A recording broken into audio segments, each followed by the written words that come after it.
Shabbat shalom, everybody. This is Rob Shmuel with you. How you doing? Hope you're doing okay. Doing a little early. I'm kind of a little dressed up. I just got done with a funeral. Some people ask, how do you do a funeral? How can you do a funeral? Actually, a lot of people don't ask that, but in case you were wondering, I don't mean to smile. I just, it's a serious thing. It really is. I just smile because I like talking to you folks. I really do, and I love it when you honor me with watching my videos. It's very important to me, and I hope my humility and my sincerity come through in the tone of my voice. So, a life cycle is a life cycle. We have birth, and I do baby namings.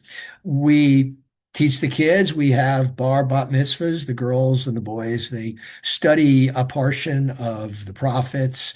In many cases, they also do a part of the Torah. They do a reading, they learn the Hebrew, and they get up there in front of people. And as you've heard me say before, they get in front of people, they read a foreign language that goes backwards with a completely different set of letters and vowels. And they do all this when their bodies are changing, their voices are changing, and they feel very self-conscious. If that doesn't make you adult, I don't know what does. And kids, I've seen their personalities change. I've seen them become different people. So it's really kind of a beautiful process. But then the cycle of life continues, right? People get married, they have kids, and they do their own baby namings. They get older. Sometimes I need to visit them when they're sick or when they're in the hospital, do some prayers. And it was really interesting when I was out visiting my daughter and we were having dinner with one of her friends. And she says, a lot of people say, well, I'll pray for you. Well, in Judaism, we really do. We do. We absolutely do. We, when somebody is sick, we have the Mishaberach list, who will be blessed.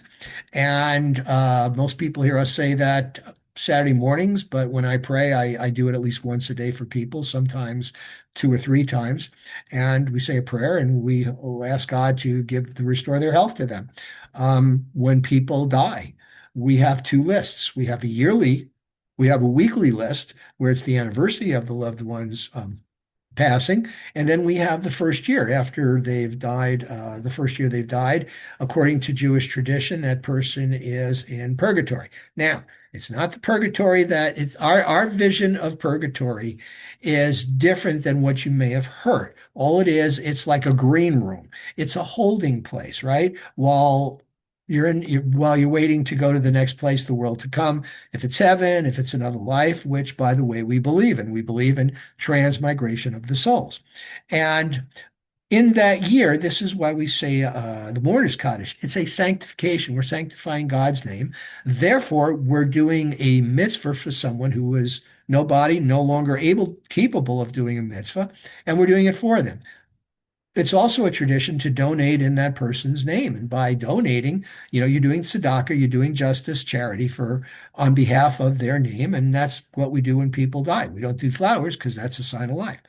So when I do a funeral, people are very, very upset. It's a tough time. Some people, when I do a funeral, yes, there's some prayers and some psalms, but I like to devote most of the time for people to express their gratitude at knowing the person, talk a little bit, eulogize them. Some people can't even do it. They need somebody else to do it. So it's just, folks, it's just part of being a rabbi. And I'm glad I could bring comfort to those people and put it into perspective. Okay, I could go on about this for a long time, but let's talk about this week's portion, Tetzaveh, okay? You are commanded to make clothes, make accoutrements for the priests and the ministers. And what they did, when you think about it, was absolutely remarkable. It's even more remarkable when you consider the context, which we're going to learn in another week or two. What else was going on while God is giving these commandments and to build the Mishkan and make the clothes?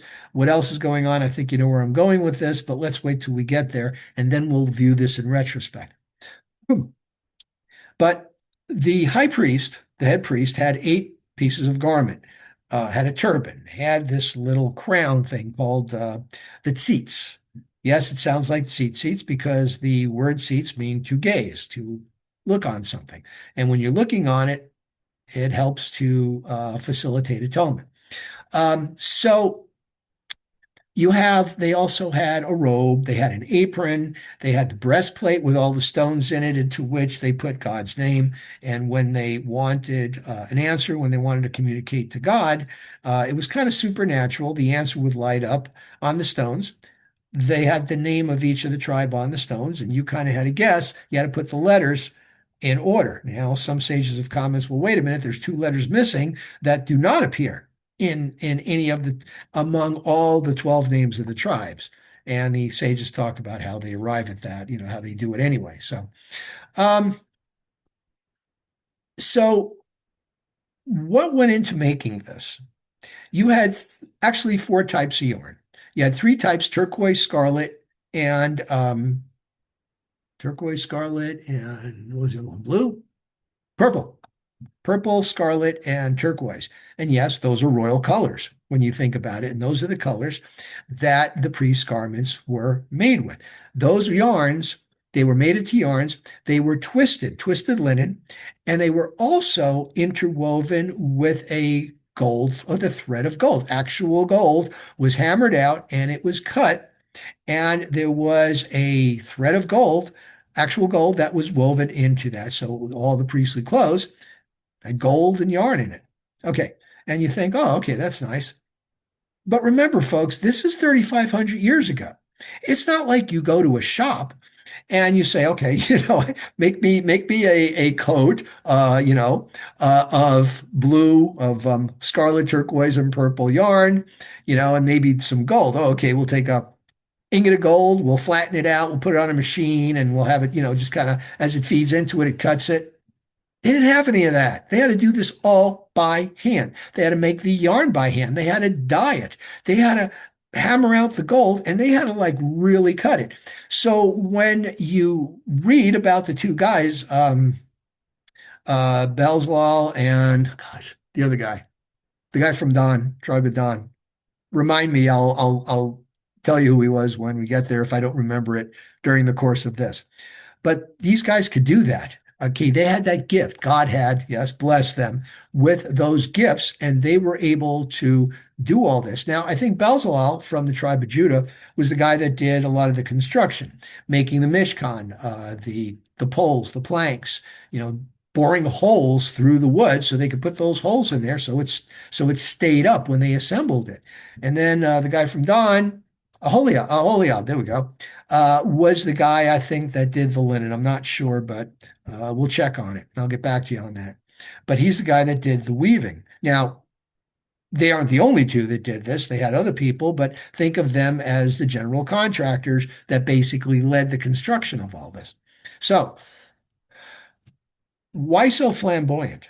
And think about it. This is something that typically kings, they wear a crown and they wear beautiful royal garments. With us, it's the priests. Kings didn't wear any of this stuff, okay? Because the priests were the ones that officiated. They were the ones responsible for officiating the rituals that connected everybody to God, to Hashem. Now, today, we don't have a temple, so people like myself who are rabbis and in some cases cantors, we are the ones that officiate. Okay, I'm not telling you to go out and make me this beautiful robe or gold, unless, of course, you want to. I'll accept it as a gift. But no, I mean, you see what I'm wearing, tie and shirt. In fact, did a funeral today. They looked at me and they said, "Wow, you look snazzy." I'm like, well, I'm doing a funeral. Duh. And they're like, "Well, this was kind of informal." I said, "No, I'm a rabbi. I don't officiate informally. Sometimes I won't wear a tie and I'll wear just a jacket, maybe a little bit lighter pants.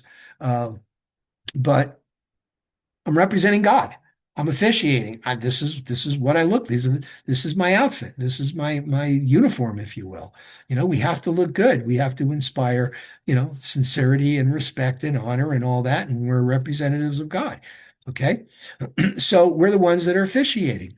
So the priests were given, a lot of privilege there, but they had a very high responsibility. There are things they did sometimes, some of the tasks that they engaged in, the Levites, when they were transporting, like the ark, for example, if they gazed on it or something or the Holy of Holies, if they gazed on it when they were putting it up, they were stricken dead. or that was the consequence. And you might think, wow, that's pretty severe. Well, yeah. So consider the importance of what they did. Now, fortunately, I don't get stricken dead by things that I may or may not do, thank goodness.